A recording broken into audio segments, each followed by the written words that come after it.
The Aam Aadmi Party workers are protesting in Delhi against the arrest of CM and party supremo Arvind Kejriwal. The party workers have also declared their plans to organize a candlelight march and burn effigies across Delhi to protest against the Bharatiya Janata Party.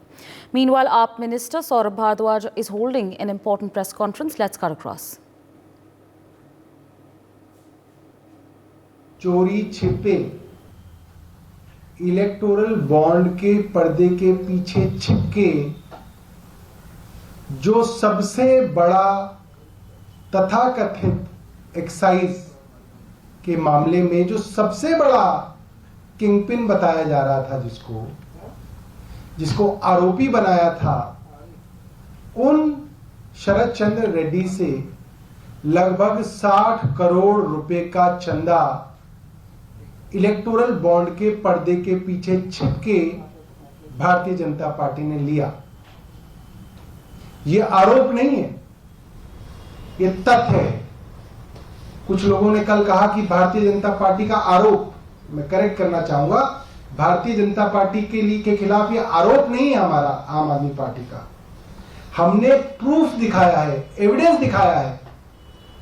ये बात election commission of India की website पे स्थापित कर रही है कि प्रमुख आरोपी शरद चंद्र रेड्डी, जिनको किंगपिन बताया गया एक्साइज मामले का, उनको अरेस्ट करने के बाद भारतीय जनता पार्टी ने 55 करोड़ रुपए का चंदा लिया है। कमाल की बात यह है, भारतीय जनता पार्टी इस पे चुप है। जो साथ प्रेस कॉन्फ्रेंसेस दिन में करते हैं इनके बड़े बड़े नेता और मंत्री, वो इस चीज पे बिल्कुल चुप हैं। कल अनुराग ठाकुर नहीं बोल रहे, स्मृति ईरानी इस पे नहीं बोल रही हैं, मनोज तिवारी इस पे चुप हैं, बीजेपी के वीरेंद्र सचदेवा इस पे चुप हैं। हर आदमी के मुंह में दही जम गई है कि ये क्या हुआ, ये बात कैसे खुल गई। अखबारों में भी आज छपा हुआ है, इलेक्टोरल बॉन्ड में भारतीय जनता पार्टी को एक्साइज मामले के प्रमुख आरोपी से 55 करोड़ रुपए का चंदा, उनके आरोपी बनने के बाद, जब ये बात ईडी और केंद्र सरकार ने खुद कही है कि ये पीएमएलए के आरोपी हैं, यानी कि इन्होंने मनी लॉन्ड्रिंग की है, यानी कि रोज भारतीय जनता पार्टी के प्रवक्ता जिसके नाम को रोज बता रहे हैं कि शरद चंद्र रेड्डी ने 100 करोड़ रुपए money laundering. Well, of course, viewers, there you heard it. Meanwhile, joining us at this point of time is my colleague Shubh Rana. Shubh, take our viewers through the latest developments coming in at this point of time. Yes, of course, in the national capital, Aam Aadmi Party is holding an internal meeting, and this is the first time that Aam Aadmi Party is holding an internal meeting after the arrest of CM Arvind Kejriwal, because as Lok Sabha elections are very near, and as BJP is doing a massive protest in the national capital against Aam Aadmi Party's Arvind Kejriwal, and BJP is demanding resignation of Arvind Kejriwal. Today, the BJP have burned effigies of Arvind Kejriwal, and to counter this is the first time that Aam Aadmi Party is doing an internal meeting which is hosted by Sandeep Pathak. And after some time at 1 p.m. Aam Aadmi Party will hold a meeting with India Alliance members at Constitution Club, where they will tell their future course of action, because Arvind Kejriwal is under ED custody till 28th of March. And now the party's internal meeting is happening, which is joined by Atishi, Sandeep Pathak, and the Aam Aadmi Party's local MLAs and Vidhayaks are also part of this internal meeting, and they are planning what else they can do, because till 28th of March Aam Aadmi Party's schedule has been jam-packed, and tomorrow is Holi, but Aam Aadmi Party will not celebrate Holi because Arvind Kejriwal is in jail, and they have said that they will talk to the people and they will not celebrate Holi because Arvind Kejriwal is in jail. And you can remember previous year they also boycotted Holi because Manish Sisodia was in jail at previous year, and now Arvind Kejriwal is in ED's custody. Although Aam Aadmi Party have said that no matter whether Arvind Kejriwal will stay on in jail or outside jail, but Arvind Kejriwal will be the chief minister. You know, in this internal meeting, it would be important to note that whether any replacement would be finding by Aam Aadmi Party's Sandeep Pathak and big ministers.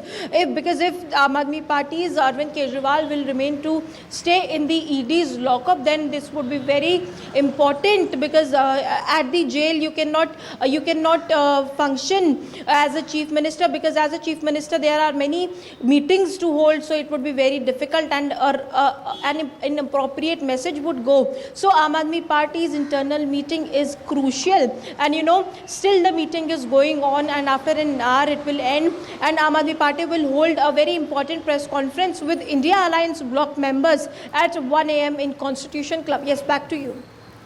Right, absolutely. Shobh, with that, I'd like to thank you for joining us on the broadcast and sharing all those details with our viewers. We, in fact, have some reactions coming in from the Bharatiya Janata Party leaders on AAP and Arvind Kejriwal. Take a listen. Delhi की मंत्री आतिशी ने भी press conference कर दिल्ली के मुख्यमंत्री के बारे में एक इमोशनल कार्ड और विक्टिम कार्ड खेलने की कोशिश करी कि दिल्ली के मुख्यमंत्री कस्टडी में है, लेकिन दिल्ली की बहुत चिंता कर रहे हैं। आतिशी जी, विक्टिम कार्ड चलने वाला नहीं है। दिल्ली के मुख्यमंत्री कोई पॉलिटिकल अरेस्ट के अंदर नहीं गए हुए, वो एक शराब घोटाला भ्रष्टाचार के मामले में ईडी की कस्टडी में है। इसलिए जो आप विक्टिम कार्ड खेलने की कोशिश कर रहे हैं वो चलने वाला नहीं है। दिल्ली की जनता और हिंदुस्तान की जनता देख रही है कि किस प्रकार से आपने करोड़ों रुपया दिल्ली की जनता की कमाई का लूटा और अपने जेब में डाला। जो कमाई दिल्ली की जनता की सरकारी खजाने में जानी चाहिए थी, वो आपकी जेब में गई है। ये दिल्ली के लोग जानते हैं। इसलिए ये जो ड्रामा आप करने की कोशिश कर रहे हैं कि दिल्ली की बहुत चिंता है, दिल्ली के अंदर पानी की समस्या है। दिल्ली की पानी की समस्या तो आज की थोड़ी है, कई महीने से चली आ रही है।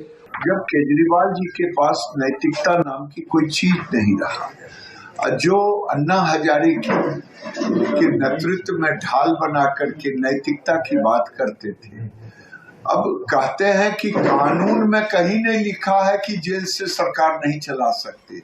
हमारे बाबा अंबेडकर साहब क्या सोचे थे? ऐसे नैतिकहीन लोग मुख्यमंत्री बनेंगे जो जेल जाएंगे? छी छी छी छी। कम से कम अपने पड़ौधा, उनके पड़ौधा तो लालू जी है, लालू जी से सीख लें। वो भी जेल जाने लगे तो पत्नी को बना दिया, आप भी पत्नी को बना दीजिए। तो आपके दिमाग में एक कहानी आएगी जिस कहानी का टाइटल होगा एक सफर स्वराज से शराब तक। एक सफर शुरू हुआ जो बात तो कर रहा था स्वराज का, लेकिन खत्म हो गया है शराब पर। बच्चों को शराब पिलाने की जिद पर, गली गली शराब की दुकान खोलने की जिद पर, और उसके अंदर एक बहुत बड़ा स्कैम, शराब घोटाला। अरविंद केजरीवाल ने ठान लिया है कि ना तो हम कानून का पालन करेंगे और ना तो किसी को कानून का पालन करने की प्रेरणा देंगे, भले संविधान की शपथ। दिल्ली हाईकोर्ट ने तुरंत सुनवाई पे मना कर दिया है, किसी प्रकार का स्टे नहीं लगाया, किसी प्रकार से सुनवाई नहीं हुई। ये दिखाता है कि बार बार जो अरविंद केजरीवाल जी के अंदर एक सेंस ऑफ एंटाइटलमेंट है कि मैं भ्रष्टाचार भी करूंगा और मैं कानून का सामना नहीं करूंगा, इसका पर्दाफाश हुआ है। शुरू से ही एक ही बहाना अरविंद केजरीवाल जी ने बनाया है, ये जो समन्स आ रहे थे ये इलीगल है और मेरे ऊपर किसी प्रकार से कोएर्सिव एक्शन अर्थात अरेस्ट इत्यादि नहीं होना चाहिए क्योंकि मैं पाक साफ हूं। किंतु हिंदुस्तान के जो कानून है, जब कानून के सामने जाके अरविंद केजरीवाल खड़े होते हैं तो ठीक उसका विपरीत होता है। कागजात देखने के पश्चात, सबूतों को देखने के पश्चात कानून का हर पक्ष, चाहे वो लोअर कोर्ट हो चाहे वो हायर कोर्ट हो, सभी का ये मानना है कि जो हुआ है वो न्यायोचित हुआ है। For more such videos, subscribe to the NewsX YouTube channel, hit the bell icon.